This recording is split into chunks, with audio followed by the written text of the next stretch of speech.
Chloe, the arrangement. I'll do it. You can tell Mom and Dad. You're free. Michael Collins stood on the balcony, the words tasting like ash in his mouth as he called his older sister. A long silence stretched across the line before Chloe's voice came back, laced with disbelief. Michael, are you insane? 6 years ago, you torched your entire future for her. You walked away from the family, the business, you almost died for her. She was the girl you were willing to declare war on the world for. 6 whole years.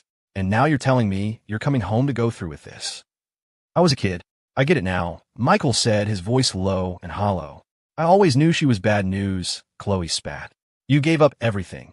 In all this time, I haven't seen a single picture of you two on her Instagram. Not one. She wasted 6 years of your life. It was always her, wasn't it? The family can handle the wedding details. You don't have to worry about it, he said, trying to steer the conversation. And hey, listen, you've probably had to deal with a lot from your best friend, Isabella, over the past 6 years because of me. Make sure to invite her to New York for the wedding. It'll be a good chance for everyone to get together. Hearing her name was like a physical blow. I don't want her to know. Don't want you to know what. The bedroom door creaked open. Michael snapped the phone shut. Isabella Rossi, draped in a long white dress, glided into the room. She wrapped her slender arms around his neck, her eyes questioning. That I'm getting married, Michael answered in his head. Outwardly, he remained calm. Nothing. Just talking to my sister. You didn't tell her about us, did you? It's been 6 years. Maybe it's time she knew. You don't get it, she sighed. I'm her best friend. We grew up together. If she found out I stole her precious baby brother away for 6 years, she'd fly to Boston and literally kill me. Suddenly, a flicker of anger crossed her face. You didn't really tell her, did you? Do you ever think about how I feel? He wanted to ask her the same question. Had she ever, for a second, cared about his feelings? His reply was calmer than he'd ever felt. She doesn't know. Isabella, sensing she'd overreacted, softened her expression and ran a hand through his hair. You know how it is.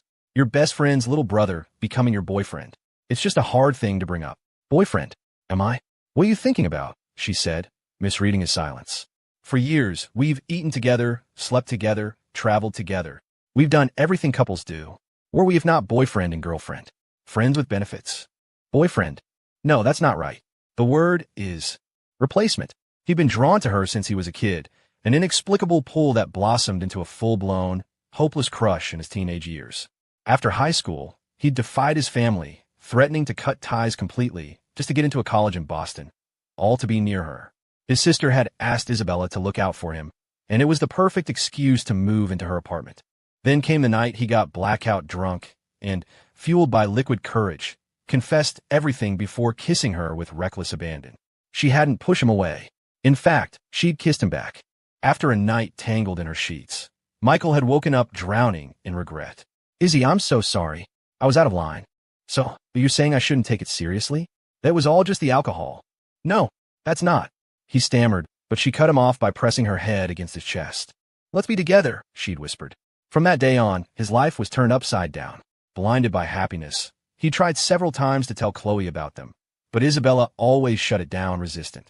He'd assumed she was just worried about his sister's reaction, until a few nights ago, she'd come home drunk, initiated things between them, and whispered another man's name in the dark. Julian. He'd called in every favor he had to find out the truth.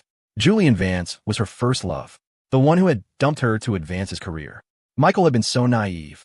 He thought that night, years ago, had been a mutual, magical moment. The truth was, she'd been so drunk she'd mistaken him for Julian, the ex who had abandoned her. In her eyes, he'd never been anything more than a stand-in. 6 years of love. It was all just a dream. Isabella emerged from the bathroom and walked into the kitchen, wrapping her arms around his waist from behind. Before she could speak, Michael spun around and pinned her gently against the wall. Feeling naughty? She murmured. Yes. Desperately.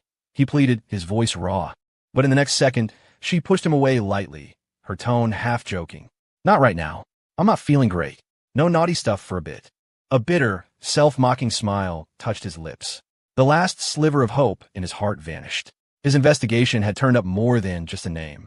He'd discovered a secret. Julian was coming back to the States. He was dying and wanted to have a child with Isabella. She had agreed without a moment's hesitation.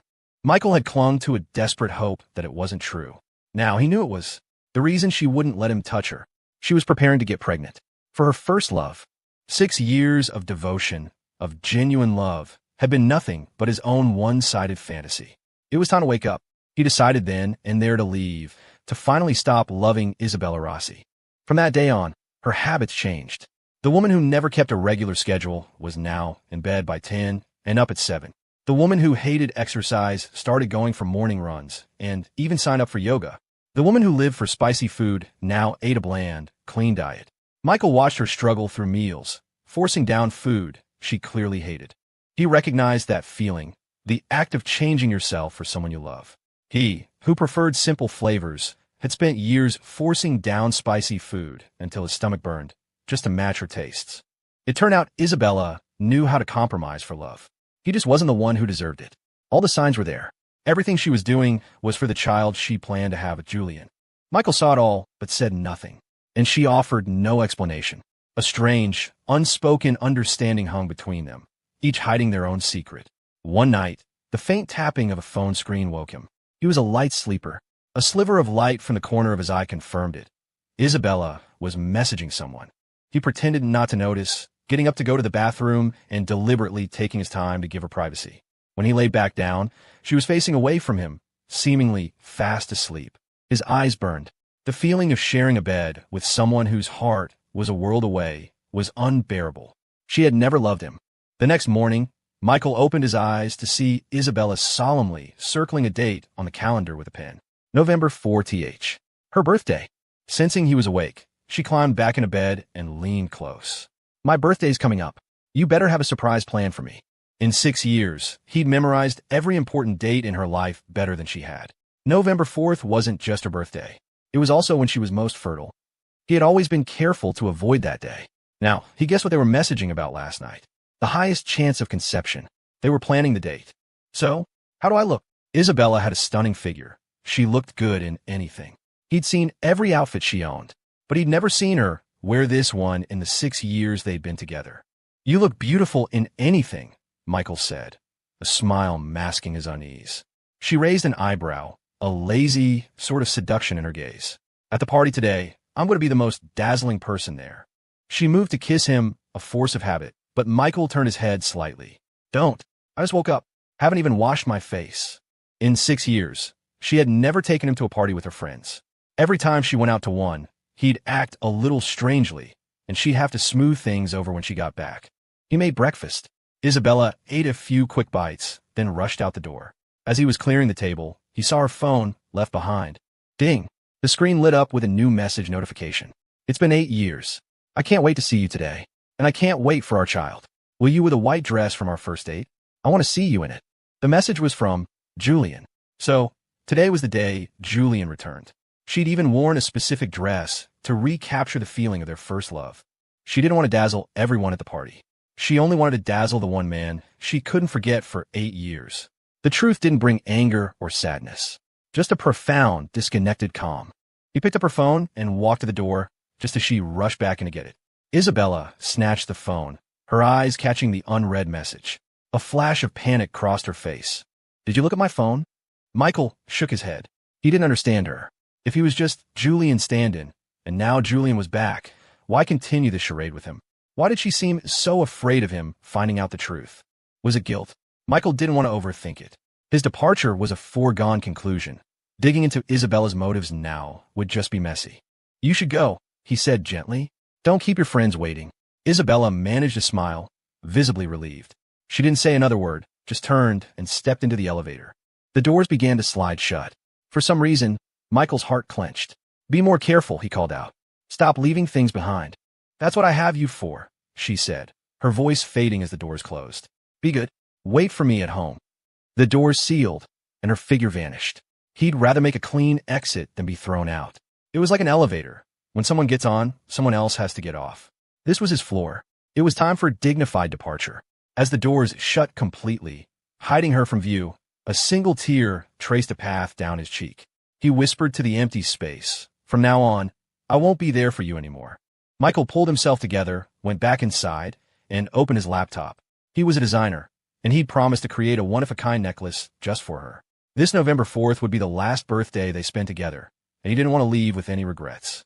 It was closure for her, and for the 6 years of his life he'd poured into their relationship. After he finally finished the design, he began to pack. He was quick and efficient, gathering his things. When he turned around, Isabella was standing behind him, watching him with a strange expression. "Clothes?" she asked. "Just some old stuff from last season," he lied smoothly. "Figured I'd pack it away to make some space." She didn't question it. She just turned and walked in her dressing room. A simple, clumsy lie, and she'd bought it completely. If she'd looked for even a second longer, she would have noticed that his everyday things were gone, that the pile of clothes was entirely his own. But she didn't. Plain and simple, she didn't care enough to notice. "Babe, there's a gala tonight. Come with me," she said. Isabella never took him to see her friends, but as compensation, she always brought him as her date to corporate events. At the gala, she led him through the crowd, and he naturally became her shield, taking drink after drink for her. Then, a familiar face appeared, and Isabella instinctively dropped his hand. "Izzy, what a coincidence." "We meet again," Julian Vance said, his tone casual. "You look even more beautiful than you did this morning." Isabella's face paled, a flicker of panic she couldn't hide. Knowing everything, Michael extended his hand. "Hi, nice to meet you. I'm Michael." "Michael." Julian looked him up and down with a smirk, then shook his hand politely. "Julian Vance. Friend of Izzy's." "Hey, has anyone ever told you we look alike?" Isabella tensed again, reaching for Michael's hand, but he sidestepped her touch, as if by accident. "Fate is a strange thing," Michael said with a smile, his composure even more solid than Julian's. The only thing that struck him as odd was why a supposedly dying man would be at a party. "Tell me about it. You two really are similar." "Izzy, you're so devoted," said a friend who had arrived with Julian. Isabella shot him a death glare, and the man immediately clammed up. Julian, however, picked up the thread. "It's nothing to hide. Izzy and I grew up together, but that's all in the past. I don't deserve her love anymore. Even without you, I would never get back together with her." Michael glanced at Isabella. She looked away, guilty. That small gesture said everything. "To the past," Michael said, raising his champagne flute and downing it in one go. "And to the future." Julian picked up a glass and was about to drink when Isabella stopped him. "Are you crazy? You'll kill yourself." "Thank you," Julian said, looking past her to Michael, "for being with Izzy all these years." Before Isabella could react, Julian defiantly drained his glass. A second later, he coughed violently, spitting a mouthful of blood onto the floor before collapsing in front of Michael's shocked eyes. The lively gala descended into chaos. "What is wrong with you? Are you that jealous?" Isabella screamed at Michael, her voice a pitch he'd never heard before. "He's incredibly sick. He can't drink. Couldn't you see that? What to the future? You were trying to kill him." Without waiting for an explanation, she shoved him aside and, with the help of a friend, rushed Julian out of the party. Julian was the one who decided to drink. What does that have to do with me? But he knew the answer. Julian was the one she favored. He was just a replacement. At the hospital, Isabella, who never lifted a finger at home, was running around, tending to Julian. Her friend took advantage of a moment when she was going to ask, "Why did you say you'd never get back with her in front of that stand-in?" "I may have been gone for 8 years, but I know Isabella better than anyone in the world," Julian said, a triumphant smirk on his face as he watched her fret outside the room. "And don't forget, I have a terminal illness. Because I'm dying, I don't deserve to give her happiness. When she hears that, she won't think I'm cruel. She'll think I'm being considerate. How could she not be moved? Right now, she's probably so worried about me, she's completely forgotten about her little boyfriend." It was almost midnight. Isabella still wasn't home. No call, no text. It was like she had vanished. Michael's mind was a tangled mess. Even if he was just a substitute, he was still the man she'd lived with for 6 years. He was trying so hard to be civil, to end this with some dignity, but she couldn't even wait to rush to Julian's side. The sense of defeat was indescribable. Isabella didn't come home that night. Michael sat on the sofa until the sun came up, finally seeing her the next morning. "You've been sitting here all night?" she asked. "No, I just got up."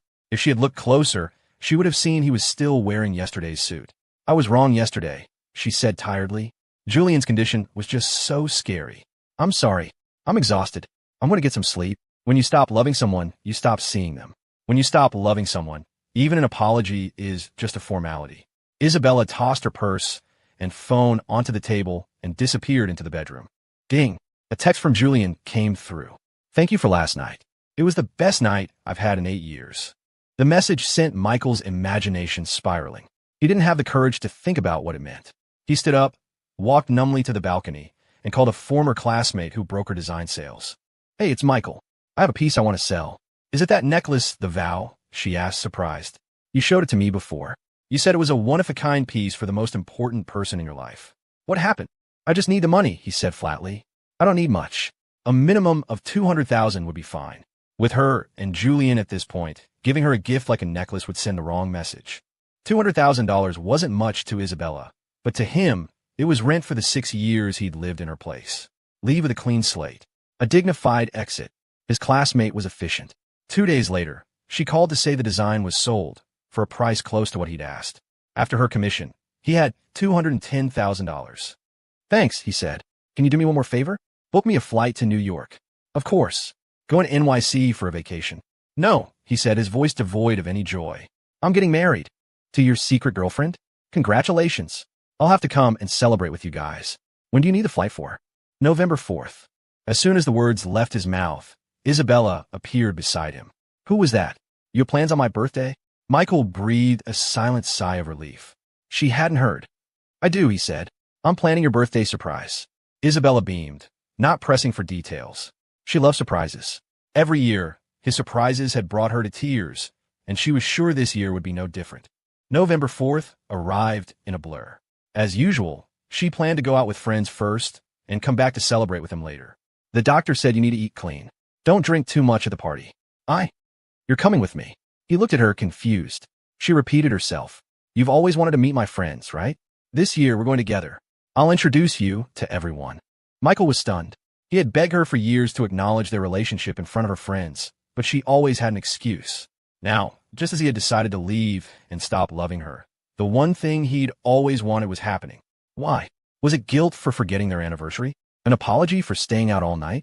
Or was this her way of telling him about Julian and the baby, giving him a chance to exit gracefully? Michael's once calm heart was in turmoil. Her red Porsche pulled up to an exclusive club, a frequent haunt for Isabella and her friends. The entire place had been booked for her birthday. Isabella linked her arm through Michael's, and they walked in together. Pop, pop, pop. Confetti rained down, painting the air with color. Happy birthday, Izzy. Almost all her friends were there, including Julian, who had apparently discharged himself from the hospital. Happy birthday, Izzy, he said. I hope you don't mind me showing up unannounced.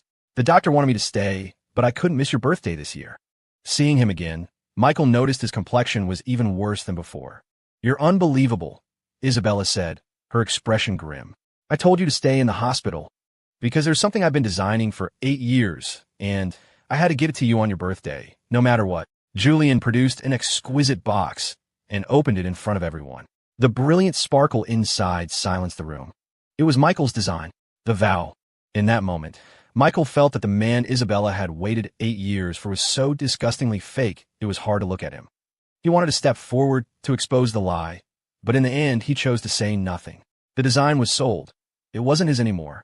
He was leaving. It didn't matter what kind of person Julian really was. Michael, is it okay if I put this on her? Julian asked, turning to him. Isabella looked at him too, her eyes shimmering with tears, her expression pleading. She was genuinely moved by this 8-year late gift. Of course, Michael said calmly, watching as Julian fastened the vow around Isabella's neck. She was overcome, tears of joy streaming down her face. The scene was exactly as he had once imagined it. Only the leading man wasn't him. It was Julian. He felt a sense of release. A dignified exit was the best fate for a replacement. The last ounce of guilt he felt toward Isabella vanished. They were even now. He could finally take his bow. The party was lively, but the crowd wasn't scattered. They all clustered around Julian and Isabella. Michael, the supposed boyfriend, was an outsider. He preferred the quiet anyway, and found an empty corner to text his sister about his flight to New York. Just as he was about to make the call, he heard Julian and his friend talking outside the door. That necklace couldn't have been cheap. And Isabella actually believed you designed it? Man, she's so deep in love it's making her blind. You being her first love really does a number on her. That's because the only person she's ever loved is me, Julian said. People always want what they can't have. Now that I'm back, her so-called boyfriend is just a placeholder. Nothing more. Michael caught the faint scent of cigarette smoke and frowned. You better be careful, though, the friend warned. If she finds out you're faking the terminal illness, this whole plan to get her pregnant and marry into the family is toast. And with the Rossi family's power, the consequences would be unimaginable. Julian just laughed dismissively. Once she's pregnant with my child, even if her family objects, I'll still get a massive payout. As long as there's a kid, she'll always be under my thumb. You know what they say, high risk, high reward. The door swung open. Michael stepped out, his eyes meeting Julian's as he exhaled a plume of smoke. You didn't hear any of that, did you? Julian's eyes were menacing, the sickly pallor on his face replaced by something uglier. Michael glanced at him coolly. You can't scheme your way to real love. A terminal illness? A marriage trap? Threats? She's been hung up on you for 8 years, and this is how you repay her. That's our business. What's it to you? What are you in her eyes, anyway? A boyfriend, or Julian Vance's replacement? 6 years together, and you still can't compete with the ex who dumped her. It's pathetic, really. Julian's smile was mocking. Michael's fists clenched, his body trembling with rage. At least my love was honest. He couldn't hold back anymore. He threw a punch. The sound of the impact brought everyone running. They found Julian on the floor, his face bloodied, with Michael standing over him. Michael, are you crazy? Why would you hit him for no reason? Isabella's eyes were ice cold as she looked at him. I told you, he's very sick. How could you do that? No reason? Go look at the security footage. See what kind of trash you've been waiting 8 years for. Michael was shaking with fury, but before he could get the truth out, a sharp slap cut him off. It was Isabella. Apologize, she screamed. She wanted him to apologize? He couldn't believe what he was hearing. Never. Fine. You just had to ruin my birthday party, didn't you? Her face was flushed with anger. Get out. Just get out. And don't ever let me see you again. With that, she and her friends helped a groaning Julian to his feet and rushed him to the hospital. Watching her frantic departure, Michael whispered, for the rest of our lives, we will never meet again. He left the club, went back to the apartment, packed the last of his things, and placed a debit card on the coffee table where she couldn't miss it. He took one final look at the place they had shared for 6 years. It was so familiar, yet so alien. Michael grabbed his suitcase and walked out without a backward glance. In the hospital room, Isabella tried calling Michael over and over, but the calls wouldn't go through. Her texts went unanswered. Julian grew anxious, worried Michael would expose him. Izzy, please don't fight with your boyfriend because of me. I don't have long to live. It's not worth damaging your relationship over me. Isabella was too agitated to listen. Michael had been completely out of line. No matter what, he shouldn't have hit Julian. And then to just disappear without an apology?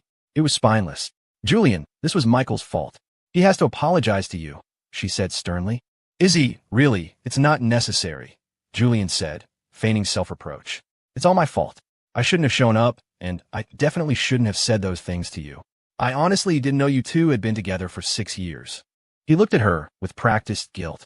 Isabella couldn't meet his eyes, feeling a pang of her own.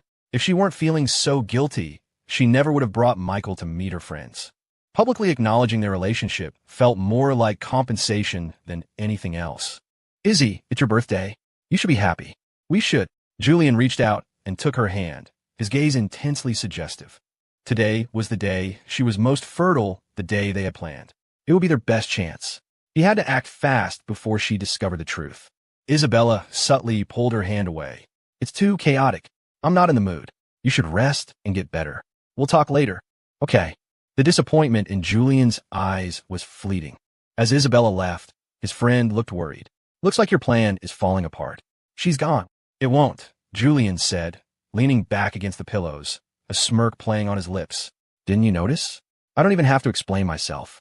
She's already convinced it's all her little boyfriend Michael's fault. After the incident, Isabella seemed to have lost all her usual reason and composure. She wasn't even trying to find out what really happened, instead insisting it was Michael's fault. You're right. I was gone for 8 years, and he was by her side for 6, Julian said, his eyebrow cocked in triumph. But in the end, her heart only has room for me. That's what you call being the favorite. His friend gave him a thumbs up. Just be careful. The Rossi family isn't easy to deal with. You're playing with fire. I was too young back then, Julian said with a self-deprecating laugh. I let her family's threats scare me into taking the money and leaving the country. In all my years abroad, I've realized one thing. I was too cautious, too afraid of them. She needed to find Michael and demand to know what had possessed him to attack Julian. As she passed the nurse's station, she overheard a couple of them gossiping. The guys these days have some serious game. I've seen them fake being rich or being deep, but faking a terminal illness? That's like something out of a movie. I know, right? And that woman seemed so rich and beautiful. How could she fall for a guy like that? Isabella stopped, her brow furrowed. What were you just saying? Who's faking a terminal illness? Her sudden appearance startled them. The nurses looked uncomfortable, not daring to speak plainly. Ms. Rossi, we were just talking about a movie. One of them stammered. It's so unbelievable. A guy pretends to be dying to win back his ex-girlfriend. A shiver went down Isabella's spine. She instinctively glanced toward Julian's room. No, he wouldn't lie to me. He wouldn't. Rushing home, Isabella tried to ignore the nurse's gossip. She drove back to the apartment and found it dark and silent. Her face tightened. Sleeping this early? Just how guilty are you? Michael, I'm home. Is there anything you want to say to me? She decided to give him one last chance. If he would just apologize to Julian, she could pretend none of this ever happened. She stood in the doorway for a long time, not turning on the lights, waiting for his response. The empty apartment offered only silence. Click. She flipped the switch. The light flooded the room, illuminating her trembling face. A fire ignited in her chest. Michael, what is wrong with you today? Are you really this jealous? Didn't you always want me to introduce you to my friends? I finally did, and what did you do? You ruined my birthday. You attacked Julian. You ruined everything. Is this the surprise you had planned for me? It's certainly one I'll never forget. She unleashed all her frustration into the empty space. She needed an explanation. She needed him to apologize to Julian. I've spoiled you rotten all these years.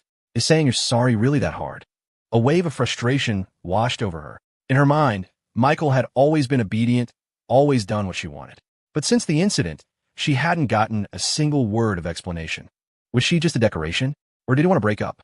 She called his name, her voice echoing through the apartment. The only answer was a dead, suffocating silence. She kicked off her heels and stormed into the bedroom. It was neat and tidy, but Michael was nowhere to be found. She checked the study. He wasn't there either. A feeling of being played washed over her.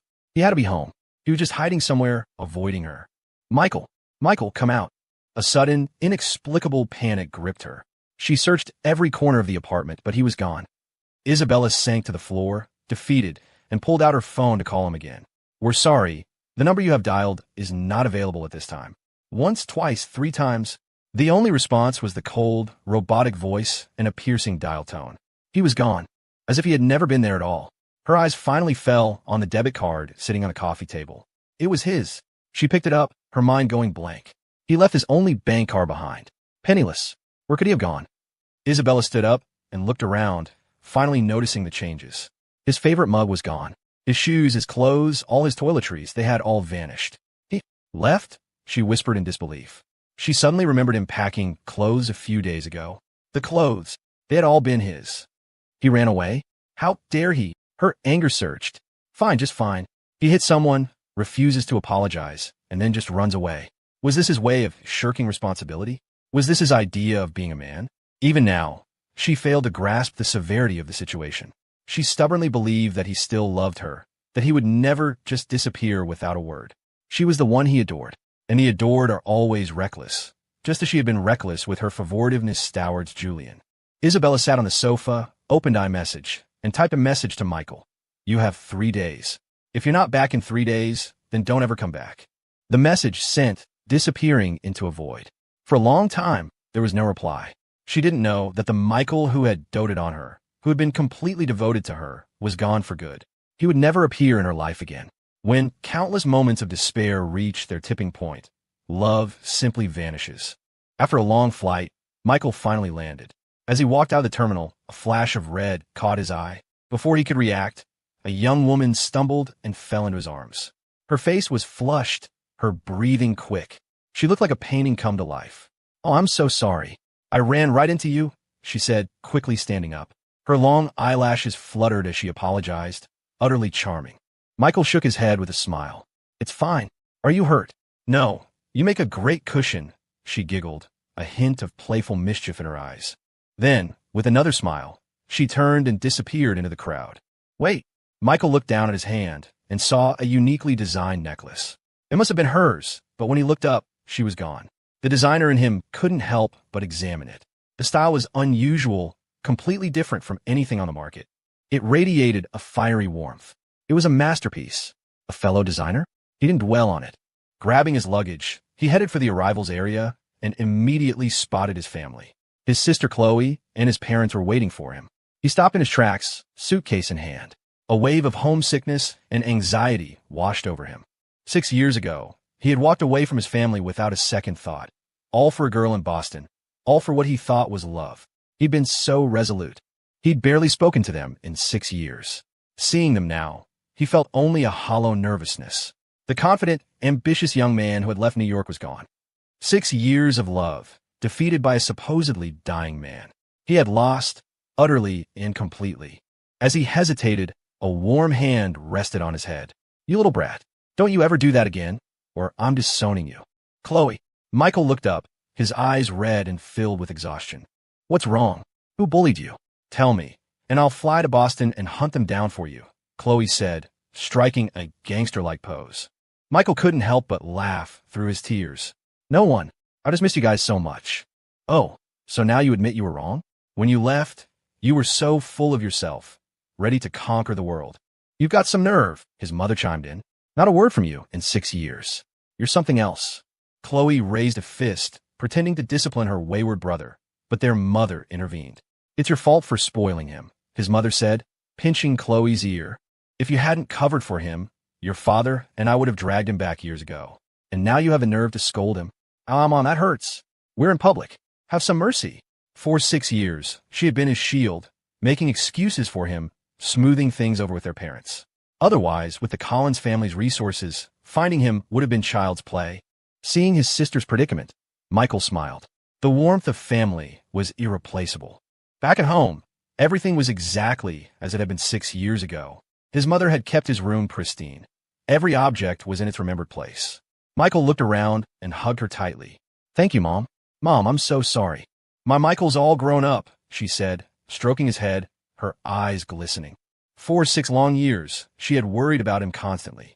Seeing him home again, the weight she'd carried for so long finally lifted. Chloe's eyes reddened too.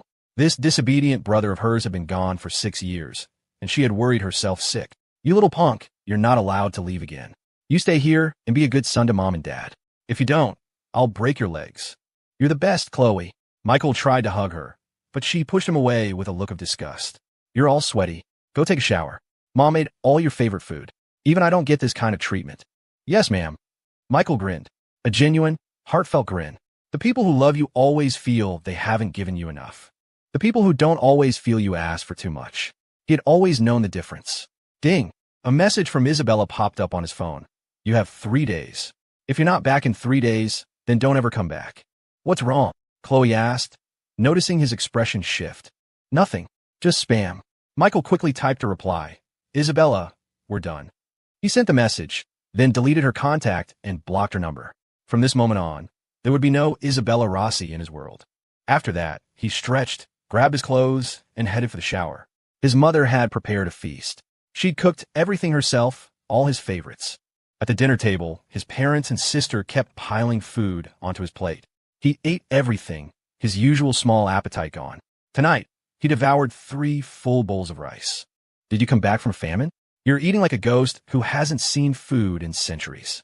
Did Isabella not feed you?" Chloe asked, concerned. "I asked her to take care of you. Was she taking care of you or abusing you? I have to have a talk with her."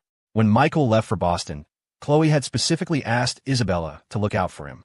Seeing him eat like this made her wonder what his life had really been like for the past 6 years. "Chloe, don't," Michael said, inventing an excuse. "Izzy was great to me.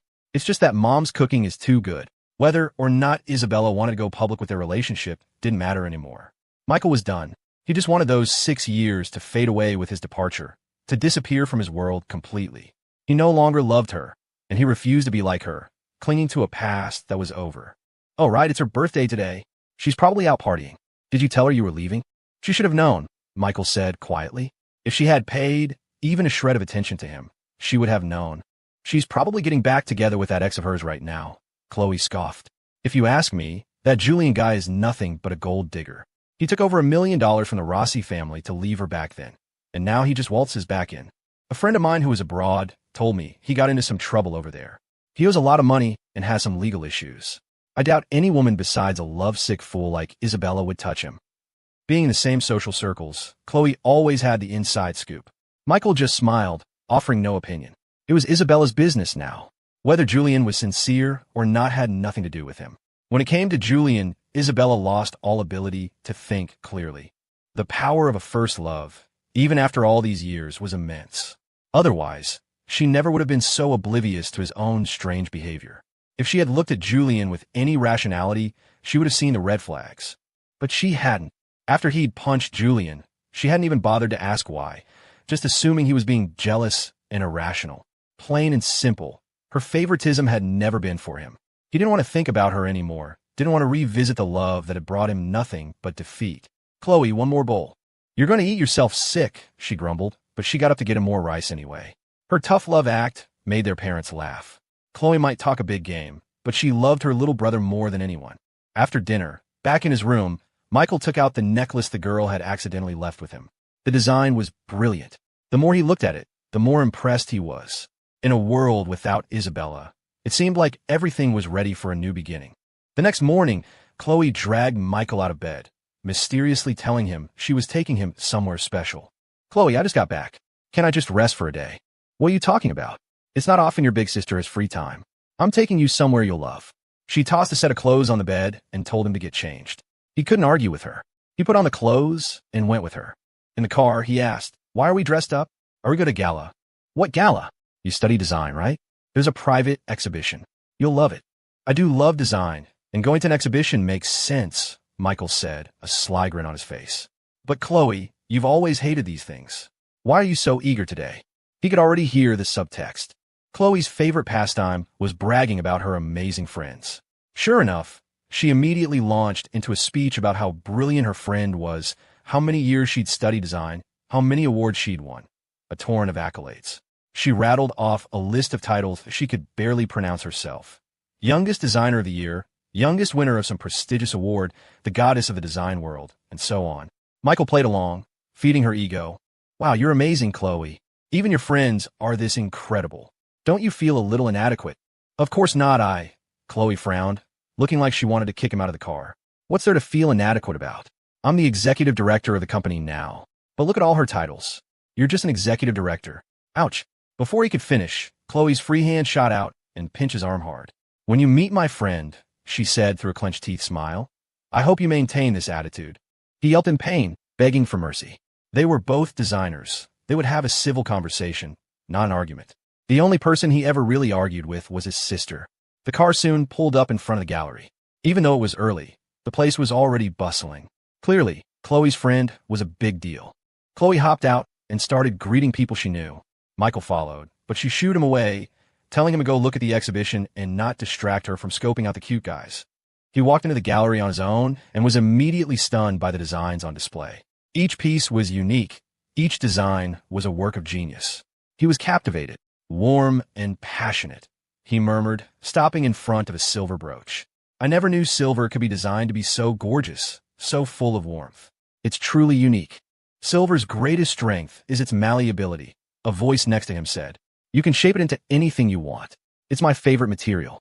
If you added a touch of color, the visual effect would be even better," Michael replied, lost in thought. He heard the response and instinctively shared his idea. The person paused. "What color would you suggest?" "A light blue topaz, maybe some yellow fluorite, just as accents." "To give it a starry night feel," the pleasant voice finished. A wide smile spread across Michael's face. "Yes, exactly. The contrast between warmth and stillness, gentleness and cool elegance. It's perfect." He was so engrossed in his own world that he didn't notice a beautiful face leaning in close to him. "I'd like to invite you to collaborate on a design. Would you be interested?" "Me?" "Together." Michael finally snapped back to reality.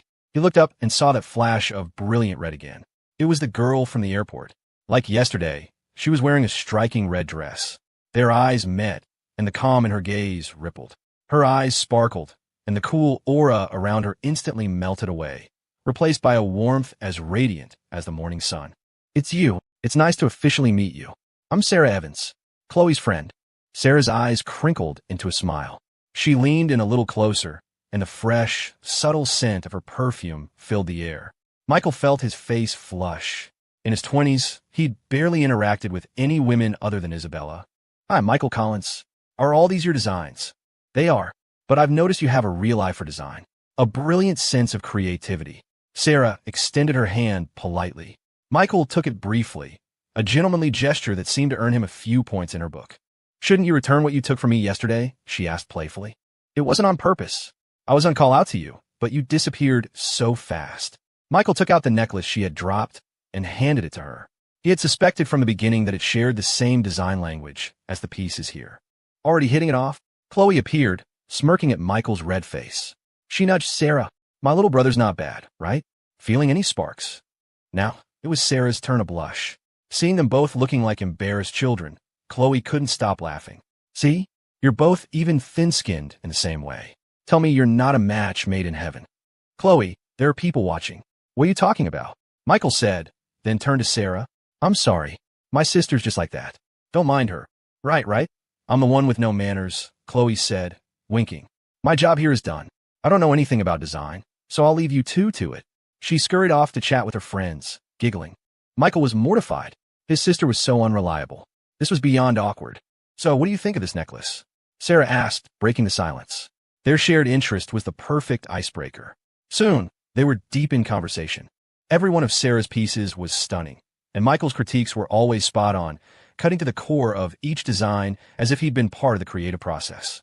When he was with Isabella, her comments on his work were always, "It's nice," or "It's pretty." Nothing more. In 6 years, she had never shown any real interest in the thing he loved most. But this woman he had just met, it felt like she understood him completely. He showed her his own designs on his phone. "I thought about this necklace for a long time," he said, pulling up the file for the vow. "I named it the vow." "The vow?" Sarah frowned, looking at him. "But all I see is sadness and regret." Michael's heart skipped a beat. A flicker of indescribable loss crossed his face. Yes, maybe that was the true meaning of it, after all. From the moment the necklace was designed, it was destined for a world of changed circumstances. It was no longer about a vow. The outcome had proven it. "Thank you," Michael murmured, his voice low and melancholic. Seeing his pain, Sarah reached out and squeezed his hand tightly, her gaze serious. The bold gesture startled him. He had no idea why she was doing it. "Ms. Evans, every design is unique. The vow is unique, and so are you. You have to love yourself first." In that instant, Michael's restless heart fluttered. For years, he had given endlessly, tolerated endlessly, compromised endlessly. He had thrown himself into a battle against the world for love, only to find it was all a dream. For 6 years, all his energy had been focused on Isabella. He had completely forgotten how to love himself, forgotten that he, too, was a unique presence in the world. He wasn't a replacement for anyone. The world was big, filled with people, and Isabella wasn't the only one in it. Someone would love him for who he was, without conditions, without comparisons. Ding! A text from Chloe came in. "Nice work, little bro. It's only been an hour, and you're already holding hands. Go for it, bro. Lock down your fiancé." Fiancé? Sarah was his fiancé? Michael was genuinely surprised. He'd imagined the family arrangement would be like something out of an old movie, that he wouldn't even meet his fiancée until the wedding day. He never would have guessed it would be her, this person whose soul felt so perfectly aligned with his. "Ms. Evans, you don't have to be so formal," Sarah said with a sweet smile. "This isn't our first time meeting. You can call me Sarah." So, in her mind, their first meeting was that fleeting moment at the airport. This was their second. Michael summoned his courage. "Sarah, would I be honored if you'd have dinner with me tonight?" A blush crept up her cheeks. She smiled playfully. "I'm craving hot pot. The really spicy kind. As fiery as your face is right now." Knowing Sarah was his fiancée, Michael couldn't help but study her. Large eyes, long lashes, radiant without a touch of makeup. When she smiled, 2 faint dimples appeared. She had the grace of a sophisticated lady mixed with a lively, playful spirit. The hot pot restaurant wasn't far from the gallery, so they decided to walk. On the way, Michael finally asked about their engagement. Sarah admitted it freely, without any hesitation. "So, should we reintroduce ourselves, fiancé?" she asked, her eyes crinkling with a smile that revealed 2 adorable canine teeth. Michael scratched his head. "I feel like I'm not doing a very good job at this." Sarah seemed to know him well. In conversation, she always grasped what he was trying to say. He, on the other hand, felt like he couldn't read her at all. "It's okay. I forgive you," she said. "We can start getting to know each other with this meal." A breeze swept by, making her dress flutter. She looked like a fairy who had fallen to earth. Loose strands of her hair danced in the wind, carrying a faint, fresh scent. Michael felt, as if his entire life was being healed. Sarah was a beam of light, illuminating the grayness of his past 6 years. It turned out that someone in the world really could understand him. He just hadn't met the right person. Sarah really did order the spiciest broth. Watching the bubbling red liquid, Michael swallowed hard. A meal like this today would mean a trip to the emergency room tomorrow. Can you handle it? Sarah asked, leaning in. Michael thought he could. He couldn't handle spice naturally, but he'd spent years eating it with Isabella in Boston. You should be fine. No problem. I can actually handle spice pretty well. Good. I was worried. If my future husband couldn't eat spicy food, the rest of our lives would be miserable. Sarah looked at him with a mischievous smile. She added various ingredients to the boiling pot. A wave of heat, mixed with the unique, searing aroma of Sichuan hot pot, washed over them. When it was cooked, Michael picked up a piece of beef and placed it in her bowl. It's perfect right now. Try it. Sarah picked it up, dipped it in sauce, and took a small bite. Her eyes immediately started watering. The flavor is amazing, but it's so spicy. That was definitely not the reaction of someone who loves spicy food. Michael quickly handed her a napkin. I thought you could handle spice. I grew up in New York. How could I possibly eat something this spicy? Sarah said, winking playfully, her eyes seeming to speak a language of their own. Then why did you? Because I know you don't like it. Michael was completely bewildered. He looked at her confused. Sarah wiped her tears away. To love someone, you have to learn to love yourself first, right? I don't want my future husband to give up everything he likes just to accommodate me. That's not love. You're not doing a very good job at this, you know? For years, Michael had gotten used to accommodating Isabella's every whim, memorizing all her important dates while forgetting his own. He had tried so hard to be the person she wanted, the person who made her feel secure. The more he yielded, the happier she was. It was as if she had been consciously molding him into a perfect replacement, from his lifestyle to the way he loved. Finally, Michael had become the person Isabella liked most, and in the process, he had lost himself. In that moment, he finally understood. Someone would love him for who he was. He was Michael Collins, not a stand-in for anyone. The spicy broth was replaced with a mild one they could both enjoy. They talked and laughed, and for the first time since they'd met, Sarah saw a genuine, heartfelt smile on Michael's face. He had never imagined he could connect with someone so deeply. Suddenly, a handsome man appeared at their table, staring daggers at Michael. Sarah, how could you just leave without a word? Do you have any idea how hard I've been looking for you? I can't stand a single moment without you. Please come back with me. The man's eyes were red, his appearance disheveled. He looked at Sarah with a pleading desperation. Michael felt like he should leave. I'll just... Before he could finish, Sarah spoke, her voice devoid of any emotion. We're over. Please don't bother me again. No, I know you love me. We promised to be together forever. The man begged. Sarah was unmoved. I don't see your love. I don't see it at all. Because you love me, you can flirt with other women behind my back. Because you love me, you can't seem to untangle yourself from your ex-girlfriends. Sorry, but I don't need that kind of love. Let me explain. It's not what you think. Those were all misunderstandings. We're in love. Are you really going to throw away our relationship to marry some guy you've barely met? Sarah, come back. Let's start over. The only person I've ever loved is you. His confession was passionate, but Sarah's eyes flashed with disgust. She stood up and took Michael's hand. Let me introduce you. This is my fiancé, Michael. We haven't known each other long, but he's wonderful. I think spending my life with a man like him would be a very happy thing. Michael was startled by her sudden move, but quickly composed himself. If she wasn't afraid, why should he run? He had to face his past, follow his heart. If you love someone, hold on. If you don't, let go. That was its own form of respect. Him. The man sputtered, yelling at Michael. What right do you have? How long have you known her? Do you have unforgettable memories with her? Do you even know her? Maybe not yet, Michael said, his grip on her hand tightening, but I'm willing to create new memories with her. As for knowing her, I know one thing right now. She doesn't like spicy food any more than I do. Now, please stay away from my fiancé. A warmth spread through Sarah's chest. In that moment, Michael was the most charming man in the world. The dramatic scene ended with the man leaving in defeat. As they left the restaurant, neither of them let go of the other's hand. Like Michael, Sarah had never had high hopes for this arranged marriage. But their first meeting felt as familiar as if they had met 1,000 times in a past life. This little drama had only accelerated their feelings, the affection in their eyes now unmistakable. Departures are always silent. Love often arrives just as quietly. Sarah leaned her head on Michael's shoulder, feeling his warmth, a sweet smile on her face. You really are a good cushion. The kind that could last a lifetime. Michael teased. Are you proposing to me? Sarah asked, a pleasant surprise in her voice. I'm not good with words, Michael said, his gaze sincere and clear, as if it could span millennia. But I've never felt such an urgent desire to know someone, and I've never met anyone who feels so in sync with me. I don't know what the future holds, but if I let you go now, I know I'll regret it for the rest of my life. It must have been 1,000 glances in a past life that brought Sarah, this beacon of light, to him in his darkest hour. Tomorrow, Sarah's eyes were slightly red. Like Michael, she was ready for a new beginning. Let's go try on wedding dresses. We'll plan our own wedding. Ms. Rossi, congratulations. Your test results are all perfectly normal. If you were to get pregnant, you would have a very healthy baby. It was the 3rd day since Michael had left. Isabella held her medical report. For the sake of giving Julian a child, she had been incredibly careful, afraid of any complications. Izzy, that's wonderful news, Julian said excitedly.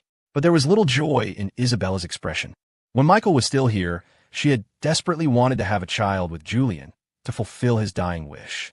It would be a final, perfect closure to their past love. She had been sure that Michael, who loved her so much, would accept her and the child. But Michael's sudden departure had thrown her into a panic. She had thought he was just angry, that he'd run away for a bit. She assumed he'd be back soon. But 3 days had passed. Her messages weren't delivering. Her calls wouldn't go through. Her heart was in turmoil. Izzy, let's have dinner tonight, Julian said, reaching out to take her hand, his eyes full of emotion. I don't know how much longer I have. Isabella stiffened and subtly pulled her hand away. Perhaps it was a woman's intuition, but Julian was giving her a very bad feeling. A terrible one.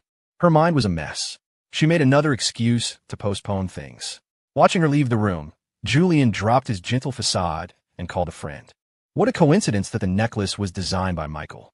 Cost me over 200 grand. Almost as much as 6 years of rent in Boston. The kid's got some talent. Don't worry, Izzy won't find out. Inspiration is a funny thing. Whoever makes it, owns it. Izzy just got her medical results today. Everything's normal. She's dying to have a baby with me now. After 8 years, I'm still the one she loves most. Don't worry about that, Michael kid. Even if he were here, what could he do?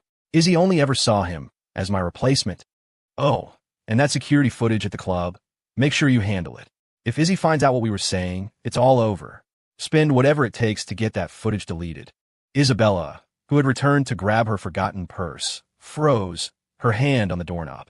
Julian's voice was strong and clear. He didn't sound sick at all. It's a members-only club? You can't get it done? Damn it. How hard can it be? If 10 grand isn't enough, offer 50. If 50 isn't enough, offer 100. Once Izzy is pregnant with my baby, I can get as much money as I want. Otherwise, my creditors are going to kill me. Security footage? What footage? Isabella's body went rigid. She remembered the scene at her birthday party, when Michael had punched Julian. Had Michael known something then? Is that why he'd lost his temper? Her brow furrowed. Inside, Julian, completely unaware she had returned, was now discussing with his friend which of her friends had the best body, which one was the wildest. She couldn't listen anymore. Forgetting her purse, she turned and fled the hospital, driving straight home. 3 days. That was the deadline she had given Michael. If he had any feelings for her at all, he would be home by now. 6 years of relationship couldn't just vanish without a trace. She was certain he wouldn't just leave her world so quietly. She was certain that once he saw her message, he would come rushing back. She needed to talk to him, to talk about Julian, to talk about their future. As she pulled into her building's garage, she instinctively looked up at their apartment window. The lights were on. He's back. Michael's back. She knew it. She knew he wouldn't just leave her like this. You little jerk, you had me worried sick for 3 days. You're not sleeping tonight until you give me an explanation. She cursed him in her head, but a smile touched her lips. As long as he was back, she felt a strange sense of peace.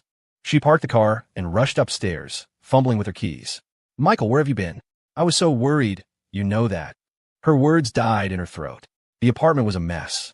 When Michael lived here, no matter how messy she left it, it would always be spotless when she returned. But now, everything was exactly as it had been yesterday. There was no sign of him. She felt a wave of disorientation. Then she remembered. She had been scared of the dark last night and had left all the lights on. She had forgotten to turn them off when she left this morning. It was all a mistake. 3 days, and Michael still wasn't back. For 3 days, she had stubbornly refused to check her messages or answer any calls. Even now, she clung to the belief that he was just angry, that he would be back soon. She sat on the sofa for what felt like hours before she finally gave in and opened her phone. She eagerly tapped on his contact, only to find a single, unread message. Isabella, we're done. On what grounds? Who are you to say we're done? She screamed, a sharp pain lancing through her heart as if something had been torn out. Tears streamed down her face. She furiously typed a reply and hit send. A red exclamation point appeared next to it. He had blocked her. Desperate, she tried calling him. The automated voice answered, devoid of emotion. We're sorry. The number you have dialed is not available at this time. He blocked her number too. She felt like she was suffocating. She couldn't sit still. She ran to the study, opened his laptop, and searched for any trace of him he might have left behind. All she found was the original design file for the necklace she wore. Only then did she realize it was the one he had spent 6 years designing for her. The vow. He had finished his masterpiece just in time to sell it to Julian. Why? Why would he do that? Isabella picked up the debit card he had left and called her assistant. Check the balance on a debit card for me. Ms. Rossi, the banks are. I don't care. If you can't find out, you could transfer every dollar out of the company accounts tomorrow. Her voice was shrill with panic, startling her assistant. The assistant pulled some strings and called back moments later with the balance, $210,000. She remembered Julian's words, almost as much as 6 years of rent in Boston. This was Michael's rent payment to her. Isabella snapped the card in half. Do I look like I need your money? What were these last 6 years to you? Were we just roommates? The usually composed woman completely broke down, her eyes red, tears flowing freely. She ran out of the apartment and drove to the club where she'd had her party. It was booked for another event, but under intense pressure from her, they showed her the security footage from that night. On the screen, Julian and his friend were casually smoking, openly talking about the necklace he'd bought, laughing at her stupidity, and plotting to get her pregnant to secure a piece of the Rossi family fortune. Then Michael had appeared. Instead of being flustered, they had mocked him, calling him Julian's replacement. And then Michael had thrown the punch. The club's cameras were high definition. She heard every single word of their conversation. The man she had obsessed over, the man she had come back for, wasn't here to rekindle their love. It was all a complete and utter fraud. She finally understood why the nurses at the hospital had looked at her so strangely. All along, she had been the fool, a puppet in Julian's game. She returned to her empty, silent apartment and completely fell apart. Michael wasn't just gone for a few days. He was gone for good. She buried her head in her knees and cried until she had no tears left, staying up all night. Just as Michael had when he learned she'd spent the night away from home. She scrolled through all the contacts in her phone, but none of her friends could reach him either. It was as if he had never existed in her life at all, vanished without a trace. She was filled with regret. She shouldn't have hidden him from everyone. If she hadn't, she wouldn't be so utterly helpless now, unable to contact him, unable to even get a chance to explain. After a sleepless night, she finally gathered the courage to call Chloe. Hey, Chloe, are you busy? When the call came, Chloe was helping Michael pick out a suit for his wedding. She heard the strain in her best friend's voice. Is he? What's wrong? You sound exhausted. Are you sick? Michael, standing nearby, heard Isabella's name, but paid it no mind. He was too busy smiling at Sarah, who had just walked out in a stunning white wedding gown. It was as pure as fresh snow, making her look like a celestial being. The layered skirt swayed with every step, elegant and exquisite, accentuating her already perfect figure. Michael stared, captivated, and gave her a thumbs up. Chloe, however, shot him a strange look before taking the call and stepping away. Hey, what's up? Why are you looking for my brother now? He's been crazy busy lately. Busy? He just got back to New York. What could he be busy with? Isabella's expression soured. When did he leave Boston? I didn't even know. Your brother really doesn't treat me like a stranger, does he? He didn't tell you? Chloe asked, a strange note in her voice. Michael had been raised to be polite. He wouldn't just leave without saying goodbye. Hey, Izzy, is there something going on between you and my brother that you're not telling me? A woman's intuition told her something was off. No, of course not, Isabella said, her voice a little too quick. He lived with me for 6 years, you know? For him to just leave without a word. I was just worried I wouldn't be able to explain it to you. He's a grown man. He won't get lost, Chloe said. And it was your birthday. He probably did tell you, and you just didn't register it. She added, by the way, I heard Julian Vance is back in the country. Let me give you some friendly advice. My friends in the States told me he was a total mess over there, picked up some nasty habits. He's definitely not back with good intentions. Keep your eyes open and don't get swept up again. Isabella couldn't care less about Julian right now. Her mind was consumed with Michael. She just wanted to ask him why he broke up with her, why he left without a word. I know. Is your brother free now? There's something I need to ask him. Is it a good time? Chloe glanced through the window at Michael and Sarah posing for photos, a satisfied smile on her face. He's in the middle of something important. Can't take your call right now. If it's urgent, I can pass on a message. Isabella knew Chloe. She doted on Michael. If she said he was busy, he was really busy. Oh, and are you free next Saturday? You have to come to New York. I don't care who else can't make it, but you have to be here. We have some big family news. We haven't seen each other in forever. You have to come. Chloe's voice was bubbly with excitement. Isabella had already planned to go to New York to talk to Michael face to face. Big news. Okay, great. I'll definitely be there. Her mind was in such a fog, she didn't even ask what the big news was. It just gave her the perfect excuse to find him. And tell Michael to call me back, she added. He left something important at my place when he left. Ask him if he wants it, and I'll bring it with me. Don't worry about it, Chloe said casually. My brother's always been meticulous. If he left something behind, it means he doesn't want it. Just throw it out. Her words hit Isabella like a lightning bolt, tearing her heart apart. She had lived with him for 6 years. She knew better than anyone how careful he was. But this time, he had taken everything with him. The only thing he'd left behind was her. Isabella's hand trembled as she held the phone. It's really important. Just have him call me. I'll tell him, Chloe said again, but he really is busy. It's up to him if he calls back or not. Next Saturday. You have to be here, or I'll actually be mad. Just as Isabella was about to hang up, she heard a familiar voice in the background. Chloe, come over here. What do you think of this dress? A dress? A wedding dress? Chloe is getting married, and Michael is helping her pick one out? Isabella wanted to ask more, but Chloe didn't give her the chance and hung up. So it was Chloe's wedding. That's why Michael left. He must still be mad at me, she thought. The breakup was just something he said in anger. He's still mine. A wave of relief washed over her. If Michael had left her to marry someone else, she would have gone insane. Isabella called her assistant and told him to book a flight and prepare a wedding gift. After making the arrangements, she took off the necklace and tossed it aside. The gift from Julian now disgusted her. She had taken Chloe's warnings about him to heart. As the heir to the Rossi fortune, she had been raised in a world of predators and prey. She was no damsel in distress. She couldn't believe the man she'd been hung up on for 8 years was such a repulsive person behind her back. He had even tried to manipulate her into having his child. Isabella refused to believe that Julian's desire for a child was part of a larger scheme. But the security footage, Michael's design on his laptop, it all pointed to one conclusion. There wasn't an honest word that came out of Julian's mouth. She immediately called one of her friends. Hey, Gia, are you busy? The sound of soft music and heavy breathing came through the line. Izzy, why are you calling me at this hour? You know I'm usually busy right now. A lazy, seductive voice answered. Get off me, you animal. Can't you see I'm on the phone? Gia snapped, and the man beside her went quiet. Isabella was used to it. Gia was the wildest of all her friends. Gia, I need you to do something for me. If you're using the word need, it must be something big. When Isabella had been leaving the hospital, she'd overheard Julian and his friend discussing Gia's figure. This might sound crazy, Isabella began, but I need your help. After hearing Isabella's plan, Gia was speechless. What was wrong with her friend? Julian was her sacred cow. No one was allowed to touch him or even mention him. Why this sudden change of heart? Michael looked on, smitten, as Sarah tried on different wedding dresses. She was a natural. Even the simplest design looked extraordinary on her. He, like her, had never been optimistic about an arranged marriage. But after actually meeting, they both realized that some things were simply fated. Michael, come here. Try this one on. You'll look amazing in it. Sarah, still in her wedding gown, pushed him toward the fitting room with a suit for the wedding day. When he came out, Chloe and her parents gave him a thumbs up.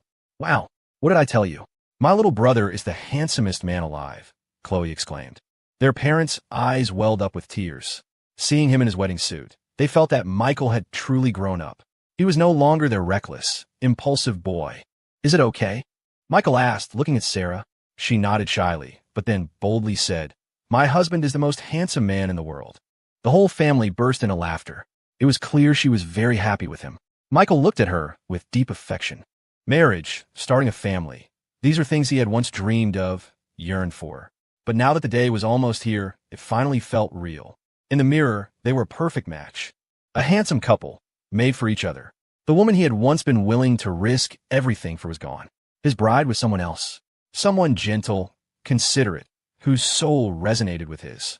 In that moment, Michael felt incredibly happy. With Sarah, he could be himself. Sarah loved Michael, not a replacement for someone else. Chloe, thank you for finding me such a wonderful wife. Of course, I'm a woman too, you know. I can read other women pretty well. Sarah is everything I could have ever wanted in a sister-in-law, Chloe said, preening. She winked at a blushing Sarah. Michael gave his sister an appreciative look, which only made her more smug. Sarah is a goddess in the New York social scene. She's been a top student her whole life. The line of guys chasing her could stretch from here to Paris. Then why did she choose me? Michael couldn't help but wonder. They had never crossed paths before this. Because of this, Chloe mysteriously pulled a brooch from her purse. It was one Michael had designed for her. She leaned in and whispered. The first time she saw this brooch, her whole expression changed. She asked me which master designer created it. You know me, I had to brag a little. So I told her I had a little brother who was a design genius. Wait, Michael said, a thought occurring to him. So that time you asked me to send you my design portfolio, it was for her. A few months ago, Chloe had asked him to send her his work, under the pretext of checking on his progress over the years. He hadn't realized that even back then, she was already planning his marriage to Sarah. It all makes sense now, Michael said, shaking his head. Chloe, your scheming knows no bounds. It's not scheming. What kind of person do you think I am? You were with that secret girlfriend of yours in Boston for 6 years, and I never saw a single picture of you two. I knew something was wrong with that woman. I'm just that smart. I knew you two wouldn't last. My little brother is such a great catch. It made no sense that you wouldn't show off your girlfriend. But you're just so stubborn. If you had come back sooner and met Sarah, you two would have been married by now. Why wait until now? Michael looked at Sarah, his mind racing. So, she's been waiting for me for this long. No wonder their connection had grown so strong so quickly. Chloe, are you moved? Chloe nudged him. You better treat her right. If you dare to hurt her, I'll make you pay. You'll find out that a sister's love can be a heavy burden too. She shook her fist like a gangster. By the way, she added, suddenly remembering, Izzy called earlier looking for you. Said you left something important at her place. Do you want it? Something important? No, I don't want it. Michael smiled faintly. The most important thing he had left in Boston was the woman he had once loved deeply. But none of that mattered anymore. Chloe's frown vanished. That girl. How dare she lie to me? I knew it. My brother is way too meticulous to leave something important behind. When she gets here, I'm going to give her a piece of my mind. Michael froze. She's coming? She knows I'm getting married? I guess so, Chloe said, a little unsure. I invited her for you. You were in Boston for 6 years. She must have helped you out a lot. Shouldn't you thank her properly? She had a feeling something was off when she spoke to Isabella on the phone. Michael couldn't help but sigh. His sister could be so clueless sometimes. Michael, Chloe, come over here. Let's take a family picture, Sarah called, waving them over. Coming, they answered in unison. As the photographer's flash went off, a moment of pure happiness was captured forever. Isabella soon received a text from Gia, the Grand Imperial Hotel, Suite 888. She stared at the message, her mind a whirlwind of emotions. She felt like a fool, a clown being played for laughs. Once the seed of doubt is planted, the outcome is inevitable. She drove like a maniac, finally reaching the hotel and the floor of Suite 888.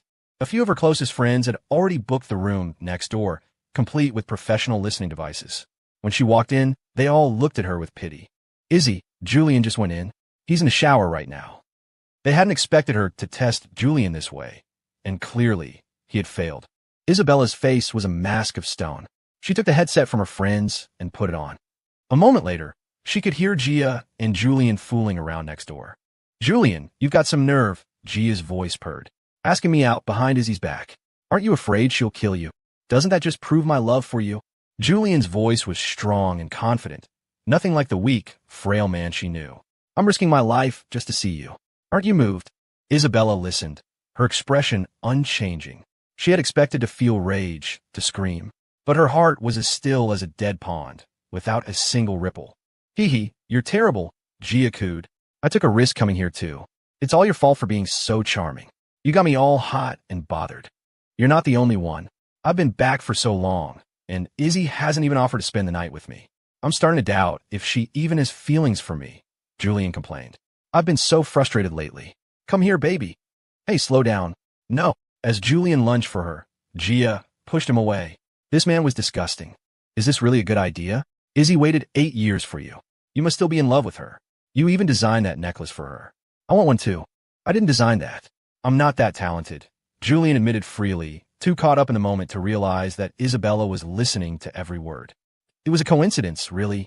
That kid Michael designed it for Izzy, but I bought it, so it became my design. Isabella's hand tightened on the headset. Her friends noticed that the necklace Julian had personally put on her was long gone. Hey, wait, what's the rush? Are you in that much of a hurry because you can't perform? Baby, you're killing me.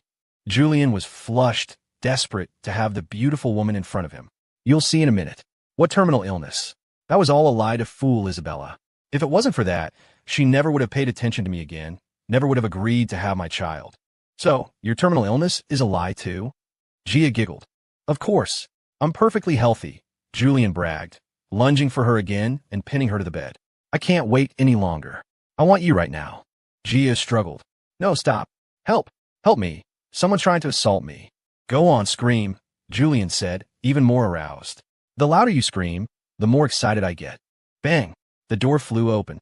Isabella stood there with her friends, staring at the predatory, perfectly healthy Julian. Izzy, it's not what it looks like. Let me explain, Julian stammered, grabbing for his clothes. His mind raced. Izzy, it wasn't me. It was her. She seduced me. I came here to set things straight with her, but she started taking my clothes off. You know I'm a sick man. I couldn't fight back. Cough, cough. You have to believe me.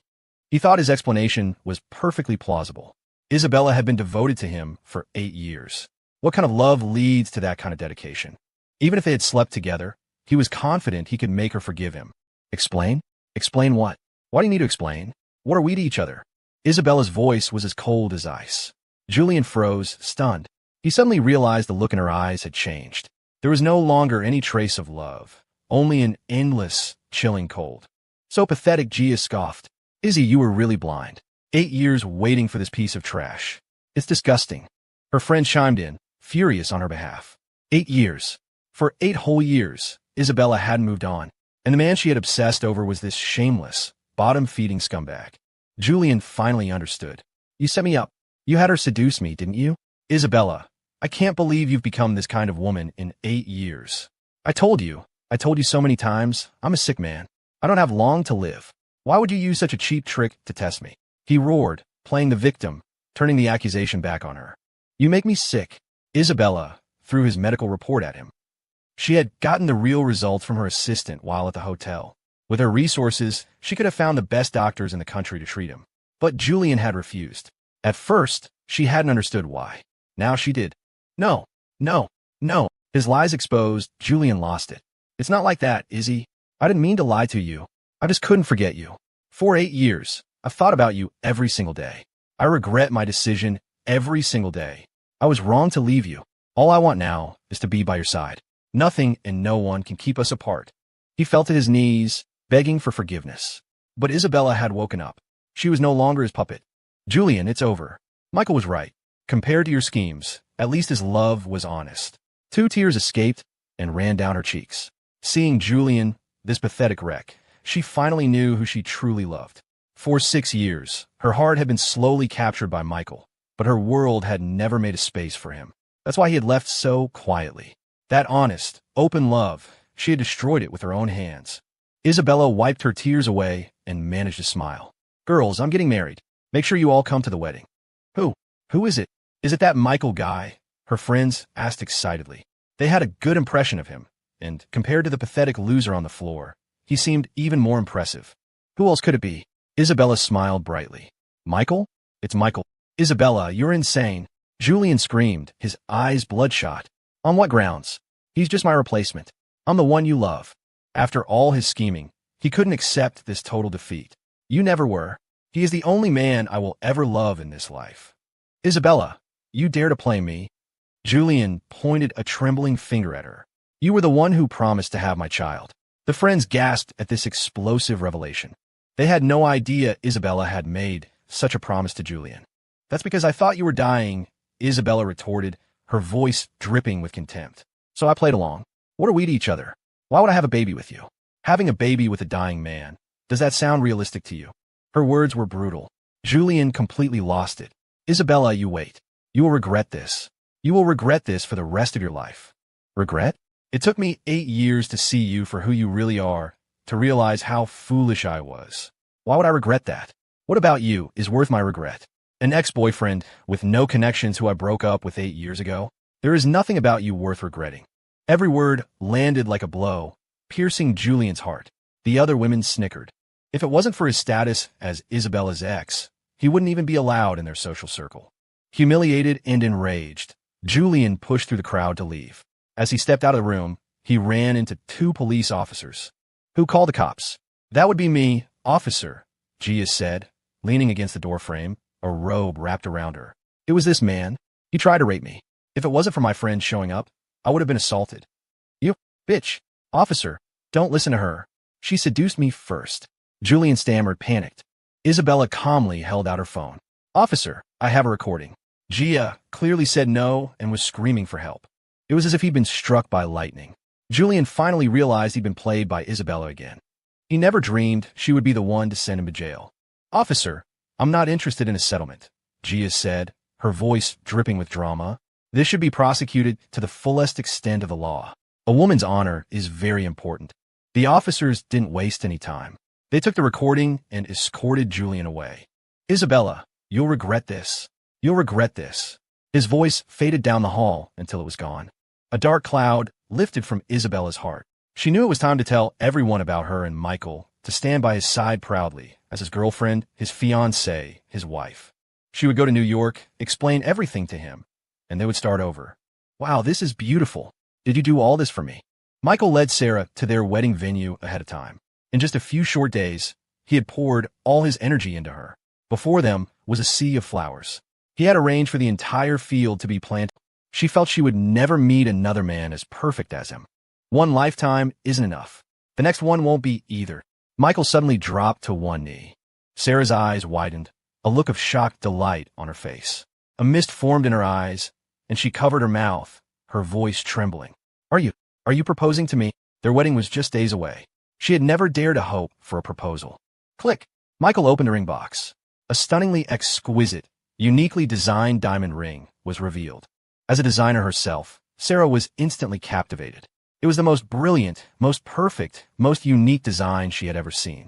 It surpassed everything she had ever seen from him, even the breathtaking The Vow. Sarah gazed at him, her eyes full of love. Michael smiled gently. If there really is a next life, I'll find you, no matter where you are. The next life, and the one after that, I'll always find you. But if it's okay with you, I'd like to spend this lifetime with you first. Sarah Evans, will you marry me and be my wife? The words were simple and heartfelt, but they held a love as deep as fate itself. Sarah beamed. I do. In that moment, the butterflies in the field took flight, their iridescent wings shimmering in the sunlight. A gentle breeze rustled the irises, releasing their sweet fragrance. Looking at her sincere, beautiful face, so close to his, Michael's conviction deepened. He slowly slid the ring onto her finger. They held each other tightly in the sea of flowers, with the wind as their witness and the heavens as their guide. What's its name? She whispered. My only love. Michael tilted her chin up and gently kissed her lips. When they left, they were both still smiling. Sarah linked her arm through his, her cheeks still flushed. You see my design for The Vow, right? Sarah was surprised he brought it up. As a fellow designer, she knew there was a story behind that necklace. Yes. Are you going to tell me its story? Her long eyelashes fluttered, even more captivating under the evening sky. Michael reached out and tucked a loose strand of her hair behind her ear. Let's go get a drink. I'll tell you a story. You have a right to know. By Friday, Isabella still hadn't received a call from Michael. A sense of panic began to set in. Had Chloe not told him? Or was he still angry and refusing call? Seeing her so miserable, Gia tried to comfort her. My dear Isabella, you look like a jilted lover right now. Forget Michael. I doubt any man would even want to talk to you looking like that. Isabella downed a glass of wine in one gulp, her emotions a tangled mess. I was wrong. I shouldn't have hidden him all this time. She had made up her mind. Tomorrow, in New York, in front of the entire Collins family, she would announce her relationship with Michael. She didn't care what Chloe thought or what his family thought. She just wanted Michael back. It is strange, though, Gia mused. Why would Chloe suddenly get married? I've never even heard about her having a boyfriend. That's not like her at all. With Chloe's loud, dramatic personality, if she were getting married, the whole world wouldn't know. This was far too quiet, too out of character. Who else could it be? It's not like it's Michael, right? Isabella said dismissively.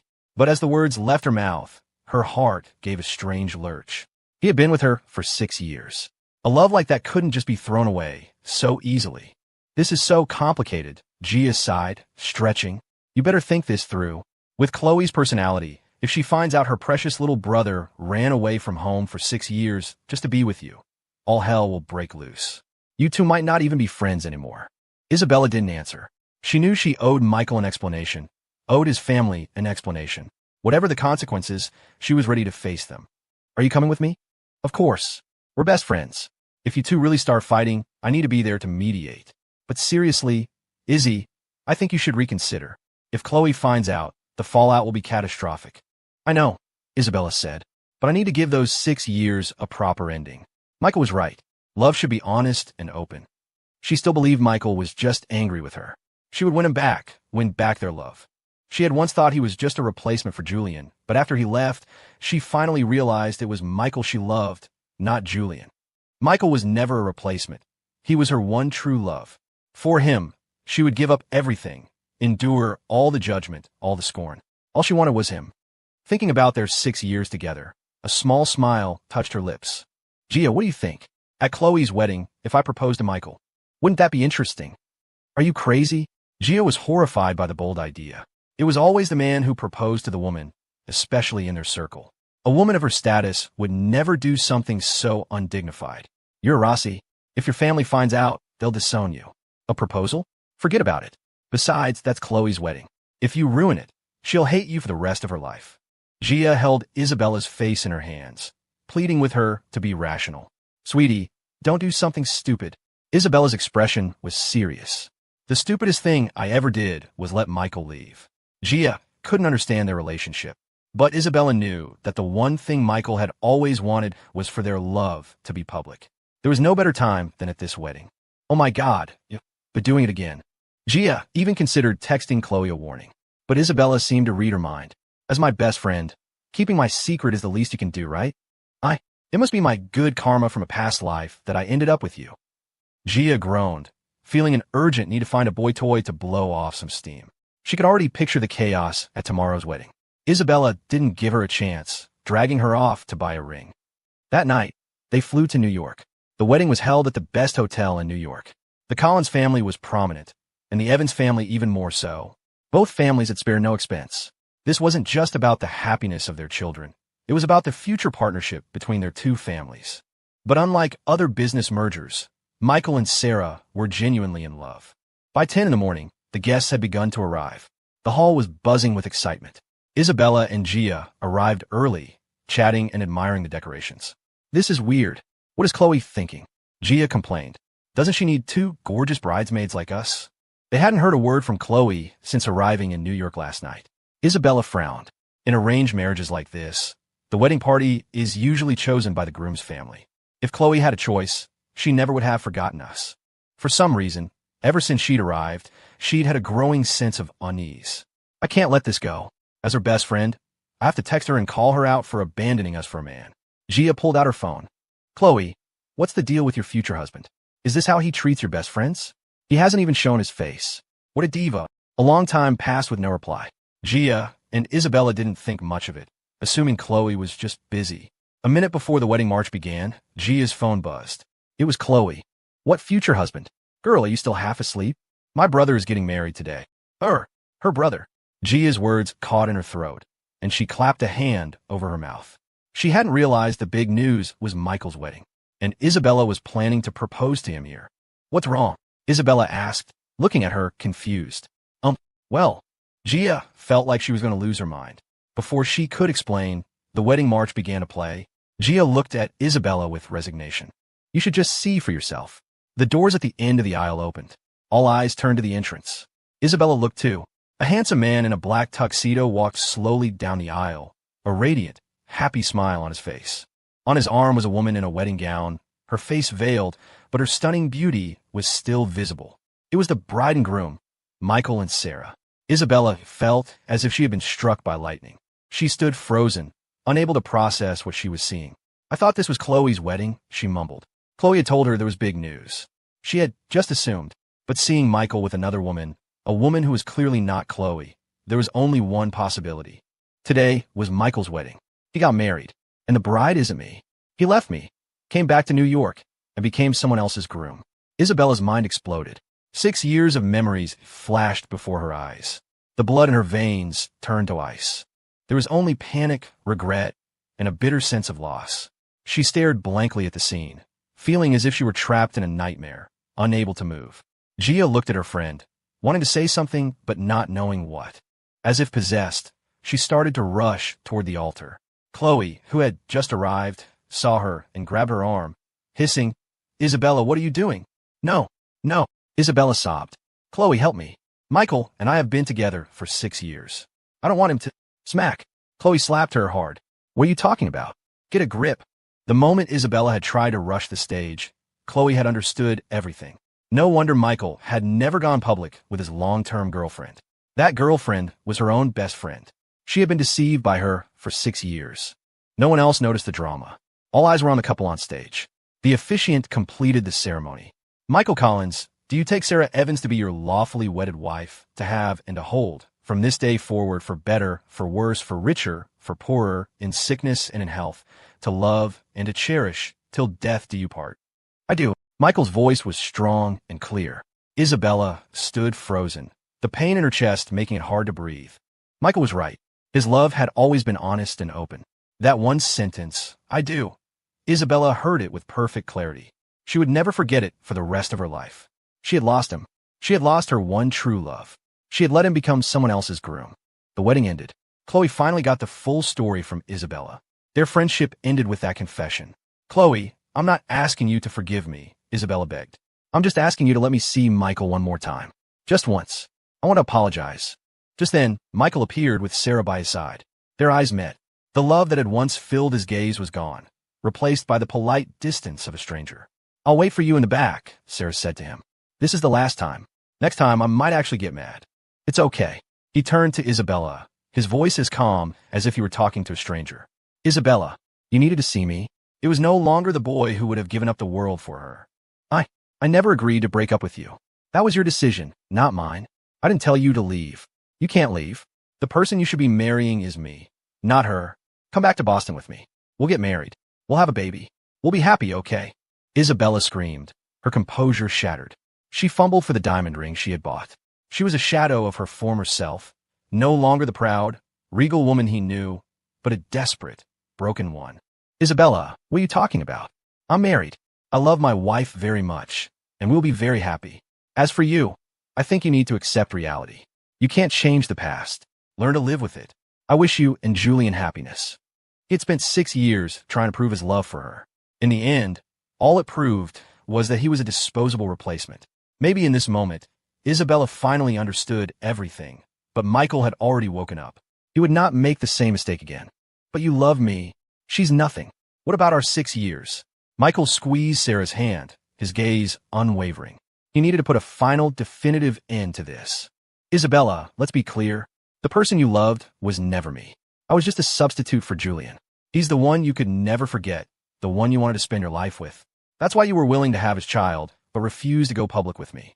I gave up everything for you, and you lied to me for 6 years. When I broke up with you, I wasn't throwing a tantrum. I wasn't waiting for you to say something sweet. It was because I don't love you anymore. Do you understand, Isabella? I don't love you." He spoke each word with a deliberate, forceful clarity. He refused to be like her, trapped in a cycle of regret and obsession over a past relationship. Each word was a knife, twisting in Isabella's heart. She collapsed to the floor, unable to move. So he had known all along, and she had thought she could hide it from him forever. She had been wrong from the very beginning. If he hadn't reached his breaking point, he never would have left. "I'm sorry." Michael didn't hear her last 3 words. He took his new bride back to their new home. Beyond the floor-to-ceiling windows, the New York skyline glittered. He had never noticed how beautiful the city was at night, but it was nothing compared to the woman in his arms. He wrapped his arms around Sarah's waist from behind, resting his chin on her shoulder. She turned her head to look at him, a slight frown on her face. "What are you thinking about?" "Something important," Michael said, his expression serious. "What is it?" she asked, a hint of nervousness in her voice. In the next second, he pulled her even tighter. "On a night this beautiful, we should be doing something romantic." "Like what?" Sarah smiled gently. "Like making a baby, Our baby. Michael swept her up into his arms. Sarah's face turned crimson as she buried her face in his chest, shy and flustered. Outside, the city lights twinkled brightly. Under the starry sky, they made a silent vow to be by each other's side, to never leave for the rest of their lives.